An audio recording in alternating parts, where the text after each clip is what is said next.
माझं नाव बालाजी मारुती उपवार, राहणार बारड. मागील 5 वर्षापासून मी माझ्या वडिलोपार्जित शेतीमध्ये स्ट्रॉबेरीची शेती करतो आहे. माझं शिक्षण BSc ॲग्री झालेलं आहे आणि आता सध्याच्याला स्ट्रॉबेरी माझी यावर्षी 15 गुंठे क्षेत्रावरती स्ट्रॉबेरी आहे सध्याच्याला. आणि यावर्षी स्ट्रॉबेरी जी आहे ते आपण दरवर्षी शेताच्या बांधावरून स्ट्रॉबेरीची विक्री करतो, परंतु यावर्षीसुद्धा दरवर्षीचा रिस्पॉन्स बघता यावर्षी चांगल्या मोठ्या प्रमाणावर स्ट्रॉबेरीची मागणी मला आता सध्याच्याला आहे.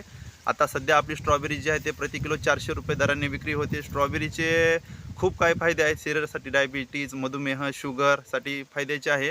आता सध्याच्याला आपली स्ट्रॉबेरी जी आहे दिवसाला प्रति किलो साधारणतः 10 किलो आता सध्याच्याला निघते आहे. साधारणतः 62 दिवसाचा हा प्लॉट आहे. आपण मार्चपर्यंत आपली स्ट्रॉबेरी विक्रीसाठी मार्केटमध्ये असते, परंतु आजपासून शेवटपर्यंत आपला म्हणजे खूप काही मोठ्या प्रमाणावर आपल्याला क्लास 1 ऑफिसर लोकांची स्ट्रॉबेरीला मागणी आहे. त्यामुळं आपली जी मागणी आहे मार्केटची जी स्ट्रॉबेरी बघितली तर ती स्ट्रॉबेरी अतिशय नाशवंत आहे, परंतु